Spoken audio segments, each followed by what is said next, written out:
শুরু হলো সবচেয়ে গুরুত্বপূর্ণ ধাপ, রস জাল দেয়া। বিশাল লোহার কড়াই বা প্যানে আখের রস ঢেলে নিচে জ্বালানো হয় আখের শুকনো চুবড়া দিয়ে আগুন। সে আগুনের তাপে রস ধীরে ধীরে ফুটে উঠছে আর ওপরে উঠছে ময়লা ফেনা। কারিগর সেই ময়লা ফেনা তুলে ফেলে দেন আর এভাবেই চলবে আগামী 4-5 ঘন্টা। এই সময়টাতে একটানা নাড়তে হয় এবং জাল দিতে হয় যাতে রস প্যানে লেগে না যায় এবং পুড়ে না যায়। গ্রাম বাংলার ঐতিহ্যবাহী একটি প্রাকৃতিক মিষ্টি হলো আখের গুড়। কেমিক্যাল মুক্ত, খাঁটি ও স্বাদে অনন্য এই গুড় তৈরি হয় আখের রস থেকে। আজ এই ভিডিওতে আমি আপনাদের দেখাবো কিভাবে তৈরি হয় খাঁটি এই গুড়। পুরো ভিডিওটি দেখতে থাকুন এবং আমার সাথেই থাকুন।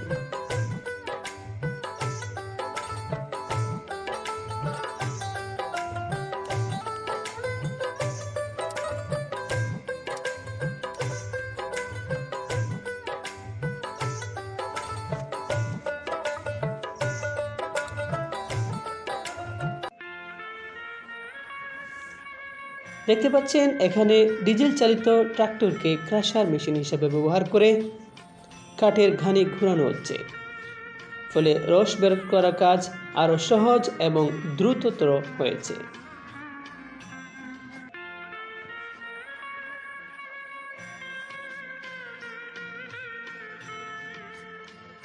মেশিনে আখ প্রবেশ করানোর সাথে সাথেই চাপের মাধ্যমে বেরিয়ে আসছে সবুজাব মিষ্টি রস।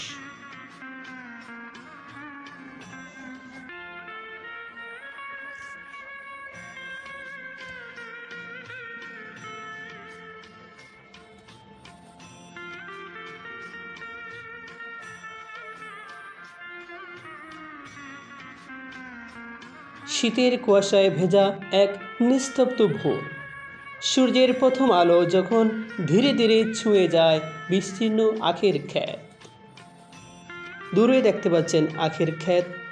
এভাবেই আখের ক্ষেত থেকে আখ সংগ্রহ করে এখানে নিয়ে এসে আখের রস সংগ্রহ করা হয় এবং সেই রস থেকে জাল দিয়ে তৈরি করা হয় খাঁটি গুড়।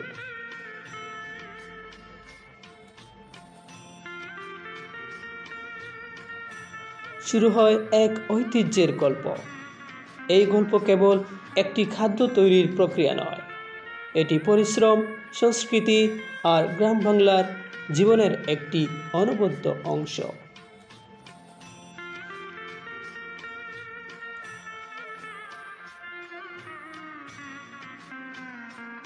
এভাবেই একটি বাঁশের কাঠি দিয়ে কারিগর একাধারে নাড়তে থাকেন যাতে করে নিচের জাল পেয়ে রস ফুলে পেঁপে বাইরে পড়ে না যায় এবং লোহার ভেনে নিচে লেগে না যায়।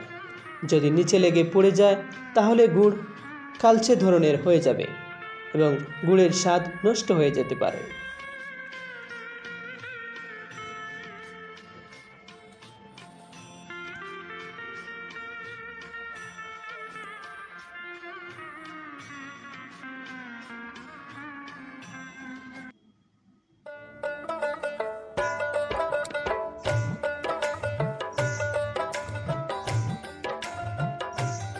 বাংলাদেশের বিভিন্ন অঞ্চলে, বিশেষ করে উত্তরাঞ্চলে ও সিলেটে শীতকাল মানেই গুড় তৈরির মৌসুম। আখের রস থেকে তৈরি এই গুড় শতাব্দীর পর শতাব্দী ধরে আমাদের সংস্কৃতির অংশ। দেখতে পাচ্ছেন প্রথমে আখের রস সংগ্রহ করা হয় টিনের কৌটোতে। সেই টিনের কৌটো করে নিয়ে এসে এই ড্রামে রাখা হয়। এই ড্রাম থেকে আবার সেই লোহার প্যান বা কড়াইতে ঢেলে রস জাল দিয়ে তৈরি করা হয় আখের মিষ্টি গুড়।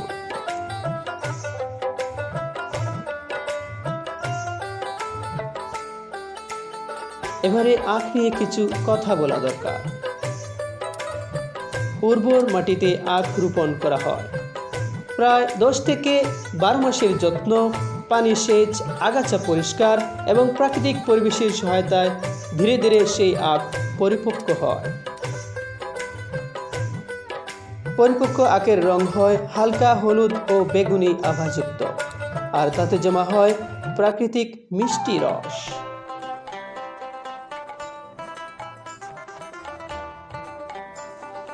একাধারে ৩-৪ ঘন্টা জাল দিতে দিতে আখের সবুজাভ মিষ্টি রস এইভাবে বেগুনি আভাযুক্ত এবং গাঢ় বাদামি রঙে পরিণত হয়েছে। যত জাল দেয়া হবে তত ঘন হতে থাকবে। এভাবে আস্তে আস্তে তৈরি হয়ে যাবে আখের রস থেকে খাঁটি গুড়। দেখতে পাচ্ছেন কারিগর তার সুনিপুণ হাতের ছোঁয়ায় ধীরে ধীরে সেই আখের রস থেকে ভেসে ওঠা ময়লা ফেনাগুলো তুলে ফেলছেন।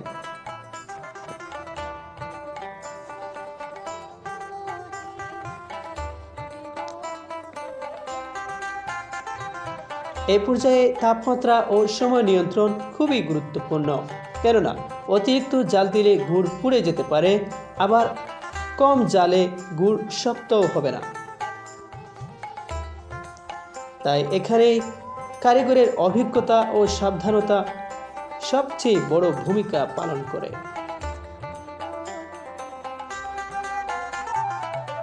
ক্রমাগত জালে রসের পানি শুকাতে শুকাতে এমন ঘনত্ব বেড়েছে আর রং বদলাতে শুরু করেছে।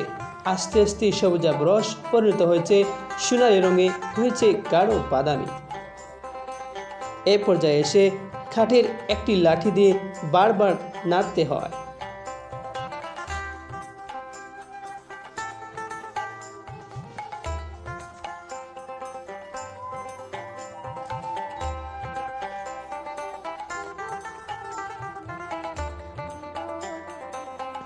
আখের রস থেকে সংগ্রহ করা খাঁটি গুড় শুধুমাত্র মিষ্টি নয়, তাতে রয়েছে আয়রন, ক্যালসিয়াম ও খনিজ উপাদান। প্রাকৃতিকভাবে তৈরি হওয়াতে এ গুড়ে নেই কোনো কৃত্রিম রং ও রাসায়নিক উপাদান।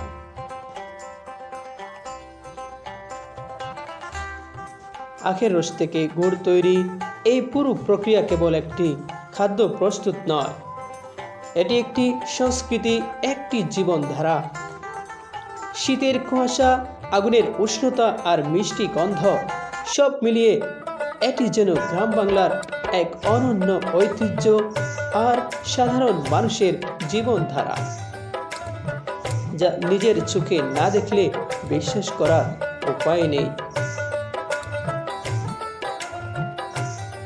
এবারে কারিগর চেখে দেখছেন আর কত সময় জাল দিতে হবে।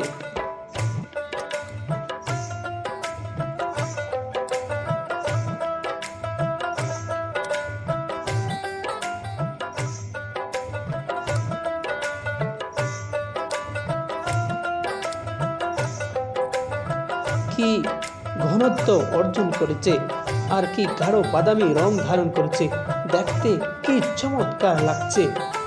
মনে হচ্ছে গুড় খুবই মিষ্টি হবে। এবারে জাল দেওয়া শেষ, কড়াইটি চুলো থেকে নামিয়ে নেওয়া হয়েছে। এখানে এভাবেই আস্তে আস্তে নাড়তে হবে এবং ঠান্ডা হয়ে গেলে ঘনত্ব অর্জন করবে। উপরে জমে থাকা হালকা সর বসেছে, সেই সর থেকে কারিগর আমাকে একটু দিলেন টেস্ট করার জন্য। সত্যি কি দারুণ টেস্ট, কি মজাদার, আমি আপনাদেরকে ভাষায় বলে বোঝাতে পারবো না। ওহ, অনন্য, অসাধারণ। বলে রাখা ভালো, জাল থেকে নামানোর পর উপরে যে হালকা গাঢ় বাদামি আভাযুক্ত আবরণ বসেছে, এটাকে সর বলা হয়। এভাবে কারিগর আস্তে আস্তে নাড়তে থাকবেন এবং ঘনত্ব হবে, তারপর শক্ত গুড়ে পরিণত হবে।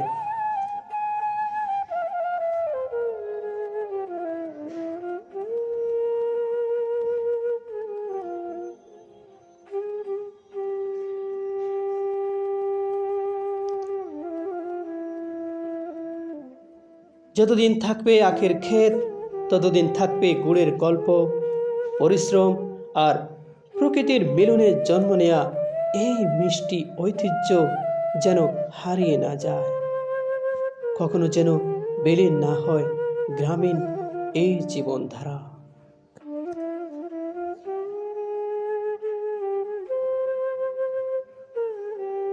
হাজার বছরের ইতিহাসে গ্রাম বাংলার এই ঐতিহ্য, এই সংস্কৃতি আজীবন আমাদের মাঝে থাকুক, এই প্রত্যাশাই করছি।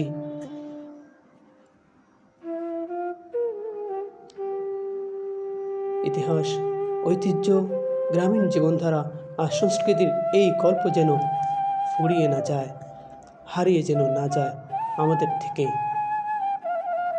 সেই পর্যন্ত ভালো থাকবেন, সুস্থ থাকবেন।